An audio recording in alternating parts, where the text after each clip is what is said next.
Madame, Monsieur, bonsoir. Bienvenue dans ce journal. Voici ce qui domine l'actualité. La nécessité de préserver la paix et l'unité, des messages que le président de l'Assemblée nationale a lancés dans le district du Woroba. Amadou Soumaoro a achevé sa visite hier à Séguéla et s'est rendu dans plusieurs localités. Les populations ont rendu hommage au président de la République pour ses actions de développement dans ces régions. La cohésion sociale, gage de paix et de développement du pays, la Côte d'Ivoire appelle ses filles et fils à s'y engager. Ce dimanche marque la journée nationale de la solidarité. Le gouvernement a initié plusieurs projets pour assister les couches les plus défavorisées de la société. Dans ce journal, focus sur la politique gouvernementale en matière de solidarité. Angela est la première esclave arrivée sur le sol américain il y a aujourd'hui 400 ans. Les États-Unis commémorent ce dimanche l'événement des festivités pour rendre hommage à Angela et aux millions d'autres Africains réduits à l'esclavage. Fin de la tournée du président de l'Assemblée nationale dans le district du Woroba, une visite qui s'est achevée à Séguéla, chef-lieu de la région du Worodougou. Élus, cadres et populations ont à cette occasion exprimé leur soutien au chef de l'État. Ils se sont engagés à l'accompagner dans ses actions. Le président Amadou Soumaoro s'est félicité de cette cohésion au service du développement du pays. Le point avec Konaté Moussa. C'est la dernière étape de la tournée du président de l'Assemblée nationale dans le district du Woroba. Amadou Soumaoro est accueilli à Séguéla, chef-lieu de la région du Worodougou. Les élus, cadres et populations se sont mobilisés pour rendre hommage au chef de l'État et à son gouvernement. Dans la région du Worodougou, on peut dire l'électrification des villages, nous sommes à 90%. Parce que moi-même, dans ma sous-préfecture, il n'y a plus de villages non électrifiés. Tous les villages sont électrifiés grâce au président Alassane Ouattara. Le soutien est là, est inaliénable et indestructible. Dans la mesure où le travail que le président de la République abat dans le sens de la cohésion, dans le sens de la paix sociale, dans le sens du développement de ce pays, le bilan est là, il est inattaquable. Les ressortissants du Worodougou voudraient ici, par ma modeste voix, exprimer leur grande joie, leur fierté pour l'élection de leur fils, le député de Séguéla sous-préfecture, à la tête de l'Assemblée nationale de Côte d'Ivoire. Le premier des artisans et des acteurs de cet événement heureux, c'est celui qui a porté et soutenu la candidature de l'honorable Amadou Soumaoro à la présidence de l'Assemblée nationale de Côte d'Ivoire. C'est le chef énigmatique, charismatique, le dirigeant qui sait reconnaître et récompenser les mérites de ses collaborateurs. J'ai nommé son Excellence, M. Alassane Ouattara, président du RHDP. Moment d'échange fraternel entre le président de l'Assemblée nationale et les populations. L'heure est au rassemblement. L'heure est à l'union. L'heure est à la cohésion autour du chef de l'État.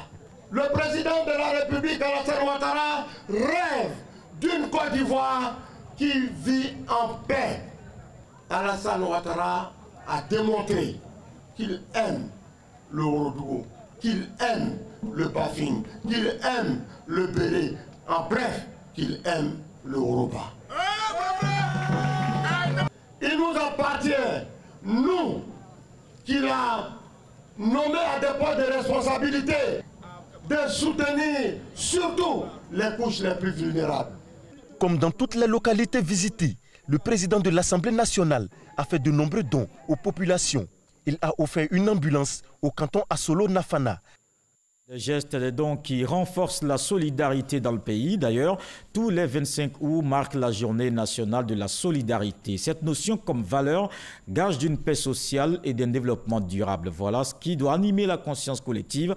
Le gouvernement est toujours aux côtés des couches défavorisées et personnes en détresse. Des projets initiés comme les filets sociaux, autant d'initiatives que vous allez voir. Focus donc ce soir sur la politique gouvernementale en matière de solidarité. C'est dans ce dossier de Michel Digré. Atteint de surdité dès la naissance, le petit Ariel a retrouvé tous ses sens après la pose d'un implant dans l'oreille. Une intervention médicale grâce à une prise en charge du ministère de la Solidarité, de la Cohésion sociale et de la lutte contre la pauvreté.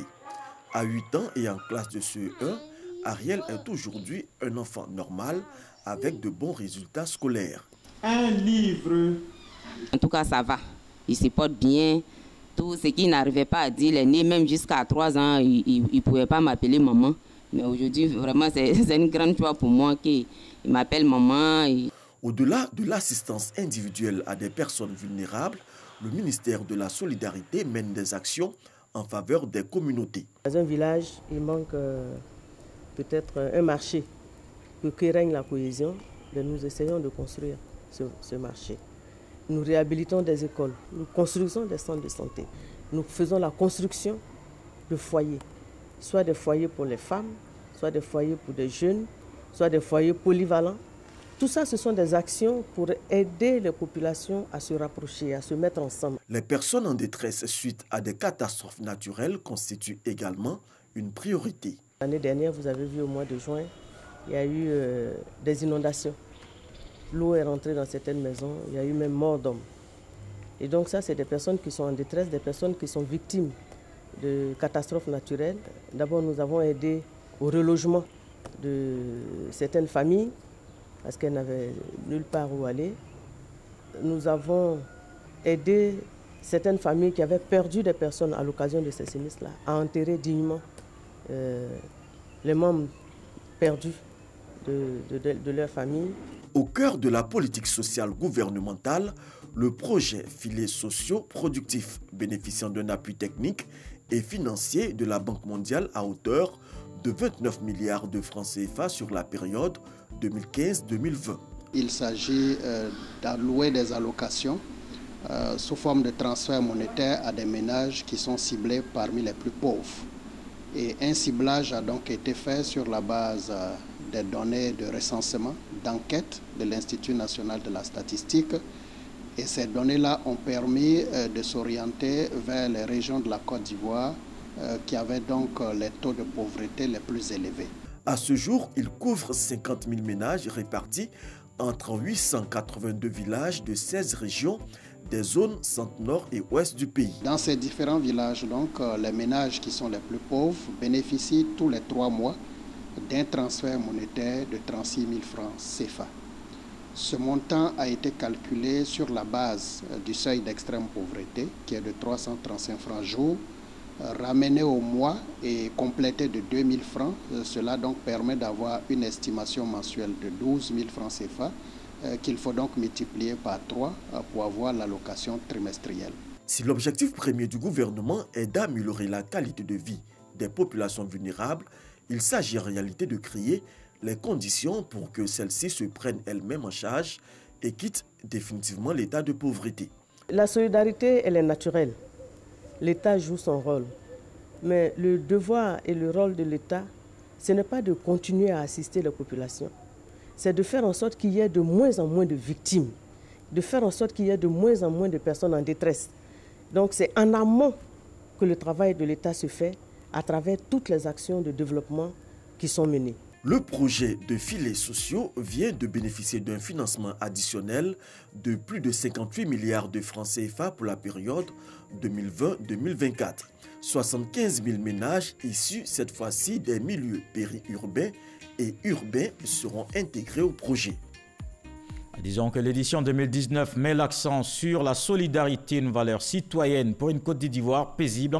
Les festivités officielles auront lieu ce jeudi au lycée classique d'Abidjan. Rendons-nous au Japon. Il s'y tient demain la TICAD 7. C'est la 7e conférence internationale de Tokyo sur le développement de l'Afrique. Les dirigeants africains et les partenaires au développement se retrouvent. Un rendez-vous pour promouvoir le dialogue de haut niveau. Le Premier ministre Amadou Gon Coulibaly conduit la délégation ivoirienne à cette rencontre. Des enjeux dont nous parle Alexis Ouedraogo. La TICAD est une initiative du gouvernement japonais, lancée en 1993 à Tokyo, en vue d'apporter de manière proactive assistance technique et financière aux efforts de développement du continent. Pour la TICAD 7 à Yokohama, 3 thèmes clés sont abordés: la transformation économique et l'amélioration du climat des affaires par l'investissement privé et l'innovation. La promotion d'une société résiliente et durable pour la sécurité humaine, la paix et la stabilité. La rencontre entend surtout mettre en lumière l'importance pour le secteur privé d'accompagner efficacement les efforts en vue de contribuer à la transition de l'Afrique vers une structure industrielle. La Côte d'Ivoire prend part à ce rendez-vous de Yokohama avec en tête de délégation le chef du gouvernement Amadou Gon Coulibaly. Il faut le dire, le Japon et la Côte d'Ivoire entretiennent une longue coopération. À travers la JICA, son agence de coopération et de développement, le Japon a contribué au financement du PND 2012-2015 et 2016-2020. Il cible l'accélération du développement économique urbain et des infrastructures à l'exemple de l'échangeur du carrefour Solibra. À cela s'ajoutent l'industrie, l'agriculture, la pêche ainsi que le renforcement des capacités des secteurs de la justice et de la sécurité. En 2013, le Japon a également concédé à la Côte d'Ivoire, dans le cadre de l'initiative PPTE, une annulation de dette sèche de 212,5 millions de dollars américains, soit quelques 106,25 milliards de francs CFA. Notons que pour ce rendez-vous de Yokohama, plusieurs chefs d'État et de gouvernement africains prendront part à la rencontre dont le thème est faire progresser le développement de l'Afrique à travers les peuples, la technologie et l'innovation. Et pour assurer cette marche vers le développement, il faut promouvoir les bonnes pratiques. Plusieurs ministères et structures bientôt auditées. L'Autorité nationale des régulations des marchés publics a lancé cette opération des audits généralisés pour le compte de l'année 2019. L'objectif est d'amener toutes les structures à la pratique de la bonne gouvernance. Les explications de Nadia Idja, Alvorassa. Ce sont au total 350 marchés passés en 2018 qui seront audités par l'Autorité nationale de régulation des marchés publics contre 300 audités pour le compte de l'année 2017. Ces marchés sont estimés à plus de 135 milliards de francs CFA sur 1351 milliards de francs CFA. Pour le président du Conseil de régulation de la NRNP, cette 5e édition des audits généralisés permettra une fois de plus de s'assurer que les marchés publics sont exécutés selon les normes exigées. L'intérêt, c'est de permettre aux autorités, au gouvernement, notamment de s'assurer que les crédits budgétaires qui ont été confiés aux services dépensiers ont été exécutés dans le respect des principes, des procédures et des règles telles que prévues par le Code des marchés publics et ses textes d'application. Pour la réussite de cette édition, les enjeux ont été expliqués aux responsables de passation des marchés publics des ministères et structures concernés. La préoccupation principale ici est de pouvoir permettre aux cabinets que nous recrutons après un appel à manifestation d'intérêt qu'ils puissent avoir l'ensemble des données avec les autorités contractantes et que nous puissions avoir l'ensemble des informations et des données nécessaires pour la vérification de l'utilisation des biens publics qui leur sont confiés. Ces audits, selon le secrétaire général de la NRNP, permettent effectivement d'améliorer le système de passation des marchés publics. Nous avons observé depuis 2014 que nous avons commencé à auditer que les taux de non-conformité ont commencé à baisser. Vous voyez, l'audit que nous avons mené récemment, l'audit technique des ouvrages, nous avons eu 80% des marchés passés conformes selon la réglementation. Il soutient par ailleurs que les résultats de ces audits seront publiés le 30 septembre prochain et mis à la disposition du gouvernement ivoirien. Des magasins situés non loin du marché de San Pedro partent en fumée. Il ne s'agit donc pas du marché de la ville lui-même. L'incendie s'est déclaré dans la nuit de samedi à dimanche. Plusieurs articles consumés par les flammes. Pas de perte en vie humaine, heureusement. Un court-circuit serait à l'origine du feu. Voyons le reportage de Sam Conan. L'incendie qui s'est déclenché hier samedi vers 20h a ravagé une dizaine de magasins dans les environs du grand marché de San Pedro. Des victimes encore sous le choc. Le magasin était rempli de fournitures scolaires, y compris des habits. Tout est parti en fumée. Il y a des magasins de portables, il y a des magasins d'articles ménagères, il y a des magasins d'effets fournitures, il y a des magasins d'accessoires et tous ceux-là sont partis en fumée. Selon des témoins, l'incendie serait parti de cette niche située au bas de cet immeuble. On a vu la fumée qui sortait vers les compteurs, vers là-bas. On a vu des étincelles. Ça a commencé, ça a pris les fils. Ça a commencé maintenant, c'est venu, ça a pris les magasins. Les sapeurs-pompiers de l'aéroport et du port, alertés, se sont mis en route pour éteindre le feu. Une fois sur les lieux, ils vont subir des jets de pierre des jeunes non identifiés, comme pour leur dire qu'ils ne sont pas les bienvenus. Les véhicules d'intervention sont caillassés, comme celui-ci. Nous sommes arrivés sur le lieu du sinistre, le temps de faire une observation pour voir comment j'allais introduire le véhicule vers le lieu du sinistre. Automatiquement, il y a des bardeaux qui ont surgi de partout et ont attaqué. Et c'est dans l'attaque pour sauver le véhicule et nous-mêmes, j'ai commencé à me faire un abri pour pouvoir foncer et aller jusqu'au corridor de Bérébi. Les autorités de la ville de San Pedro qui se sont rendues sur les lieux lancent un appel au civisme. Il faut dire que nous avons été vraiment écœurés par cette action. Heureusement que les policiers ont été très prompts. Il a fallu que les forces de l'ordre, toutes les forces confondues, puissent serrer la coude pour que nous puissions sauver ce qui était encore à mesure d'être sauvé. Le grand marché de San Pedro n'a donc pas été touché par l'incendie. Les commerçants sont à leur place et les activités commerciales se déroulent comme d'habitude. Et on va parler culture à présent. Fin du festival en enfer d'Obo à Lubo, c'est dans la commune de Sakassou au centre de la Côte d'Ivoire. Un événement qui est à sa 3e édition. Le ministre de la Culture et de la Francophonie a apporté son soutien à cette fête. Bandama Maurice appelle à poursuivre cette initiative visant à sauvegarder le riche patrimoine culturel du pays. Kwadio Kwame. Andobo à Lubo, commune de Sakassou, à l'appel du tam-tam parleur, seul à répondre, le ministre Bandama Kwaku Maurice.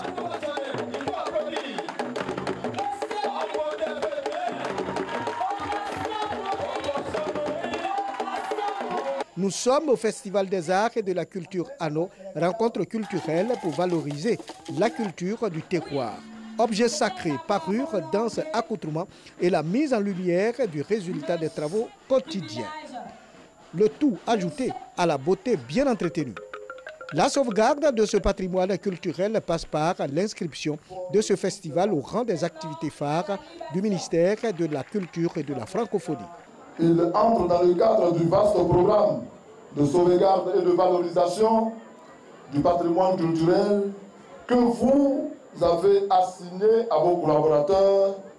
Notre ambition est de faire de ce festival un lieu d'éclosion de talents. Le ministre de la Culture et de la Francophonie, dans ses attributs de chef, appelle à ne point faire disparaître ces valeurs inestimables. Nous avons constaté que nos cultures étaient délaissées. Nos richesses se perdaient. Un peuple qui n'a plus de culture est un peuple qui n'a plus d'âme, et ce peuple ne peut pas se construire un destin fort. Un peuple qui n'a plus sa culture ne peut plus être porté aux valeurs d'amour, de fraternité. Or, la culture ivoirienne est riche. Le commissaire du festival, Kwame Christophe, le représentant du maire de Sakassou, Kwaku Yao, et le président de la mutuelle du village, Kofi Mathurin, sont d'avis à appuyer les jeunes à préserver les symboles de la culture locale. Bandama Kwaku Maurice a enfin posé la première pierre du foyer polyvalent du village qu'il a adopté. Un mot de sport, le Maracana, une discipline, vous le savez, qui a aujourd'hui de nombreux adeptes en Côte d'Ivoire. Le siège est d'ailleurs à Abidjan.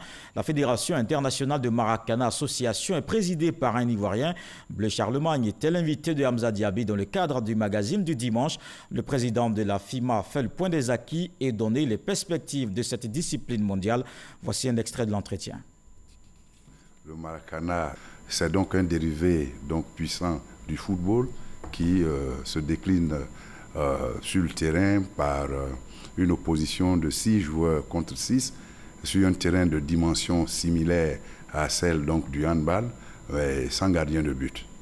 On a le siège de la FIMA, on est content, on a le président de la FIMA qui est ivoirien, le commissaire Bleu Charlemagne, mais est-ce qu'on a les infrastructures qui vont avec, les équipements? Pour le moment, non, je ne pourrais le dire, mais la Fédération d'abord ivoirienne de Maracana, plus loin, la Fédération internationale de Maracana, a un projet sportif à 4 piliers. Ce projet sportif part donc de la formation, ensuite des infrastructures, des équipements, la compétition et plus loin une promotion tout azimut sur les 4 piliers.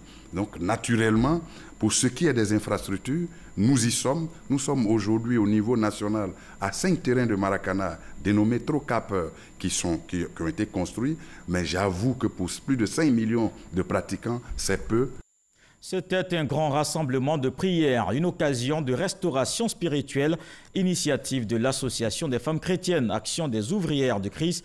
Elles prient pour la paix et la cohésion sociale en Côte d'Ivoire. Elles entendent également parcourir le pays pour mener des actions sociales. Stéphane Loboué, Mamadou Kwasi. Elles sont venues en grand nombre de toutes les régions de Côte d'Ivoire et du monde entier pour participer à ce rassemblement de restauration spirituelle. Une activité de l'Église des Assemblées de Dieu de Côte d'Ivoire à travers les femmes de l'Action ouvrière du Christ. Un rassemblement ponctué par une prière en faveur de la paix et de la cohésion sociale en Côte d'Ivoire. Je ressens la gloire de Dieu dans ma vie. En tout cas, je me réjouis d'être là. Je vois la présence de Dieu là même à la. Quand je vois tous les jours, je vois même, c'est comme si Dieu même est déjà là. Dieu m'a dit, c'est du bien à elle.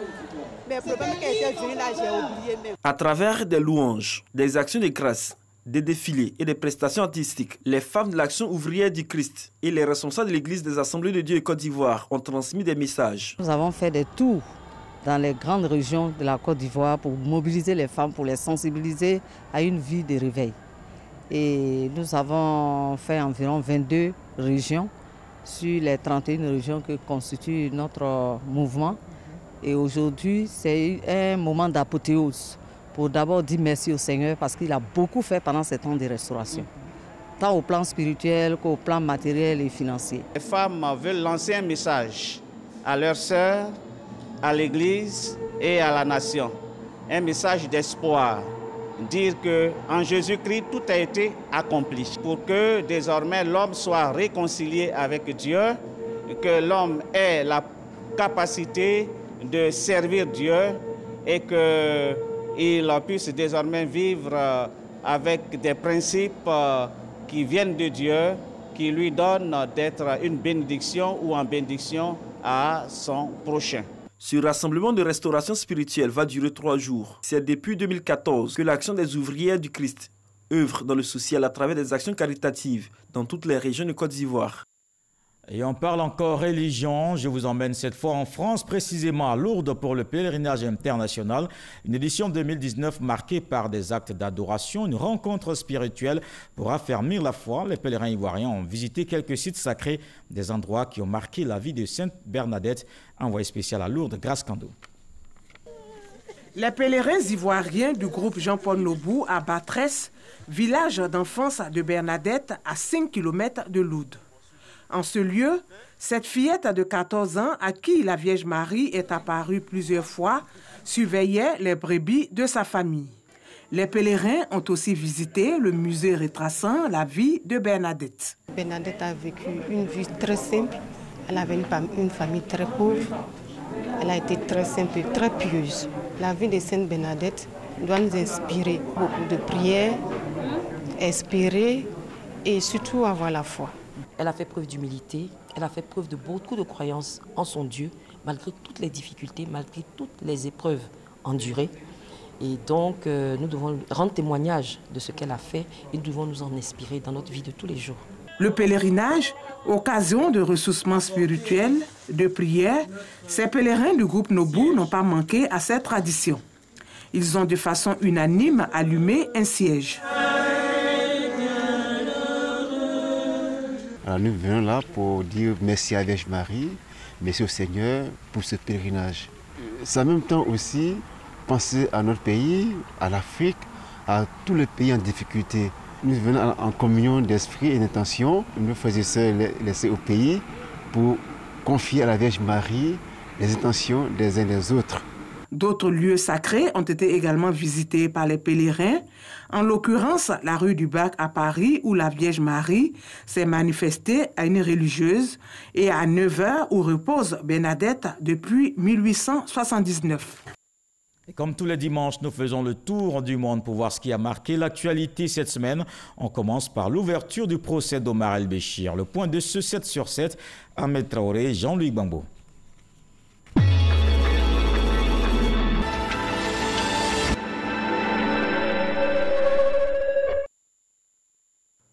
procès pour corruption de l'ex-président Omar El-Béchir s'est ouvert ce lundi 19 août au Soudan. L'ex-chef de l'État est arrivé en matinée devant un tribunal de Khartoum, escorté par un imposant convoi militaire. Détenu dans une prison de Khartoum, Omar El-Béchir, 75 ans, a été informé par le parquet qu'il faisait face à des accusations de possession de devises étrangères, de corruption et trafic d'influence. Le leader des séparatistes anglophones au Cameroun, Julius Ayuk Tabé, et 9 de ses partisans ont été condamnés ce mardi 20 août à la prison à vie par un tribunal militaire de Yaoundé. Maître Joseph Fro a dénoncé une parodie de justice alors que les accusés refusent de reconnaître la compétence du tribunal militaire à les juger. Après 19 jours en mer, les migrants recueillis en Méditerranée par le navire Open Arms ont commencé à débarquer ce mercredi 21 août sur l'île italienne de Lampedusa. À la suite d'une inspection de la police judiciaire et de 2 médecins, le procureur d'Agrigente, Luigi Patronaggio, avait ordonné quelques heures plus tôt le débarquement de ces migrants sur la petite île compte tenu de la situation difficile à bord. Emmanuel Macron, qui a reçu le nouveau Premier ministre britannique Boris Johnson ce jeudi 22 août à l'Elysée, a déclaré qu'il était encore possible de trouver un accord sur le Brexit d'ici le 31 octobre. Le président français a prévenu que l'Union européenne se préparait à tous les scénarios, y compris celui d'un Brexit sans accord. De son côté, Boris Johnson a indiqué qu'il voulait trouver un accord sur le Brexit. La Chine a annoncé ce vendredi 23 août son intention d'imposer de nouveaux droits de douane sur 75 milliards de dollars d'importation de produits américains. Cette mesure fait suite aux représailles des taxes douanières supplémentaires que prévoit d'instaurer prochainement Washington. Ces tarifs douaniers évolueront dans une fourchette comprise entre 5% et 10% et porteront sur 5078 produits américains. Les dirigeants du G7 se retrouvent ce samedi 24 août à Biarritz pour trouver des solutions concrètes aux crises secouant la planète. Guerre commerciale, Iran ou feu en Amazonie sont les sujets qui seront abordés. Les dirigeants du G7 marqueront le début du sommet en se retrouvant pour un dîner informel dans le phare de Biarritz qui surplombe l'Atlantique. Les États-Unis commémorent ce dimanche 25 août les 400 ans de l'arrivée d'Angela sur le sol américain. Elle est la première esclave recensée par les colons britanniques. Arrivée par bateau en 1619, elle a accosté dans l'État de Virginie où un mémorial est aujourd'hui construit et baptisé Fort Monroe. Ce mémorial est le théâtre de festivités pour rendre hommage à Angela et aux millions d'autres Africains réduits en esclavage.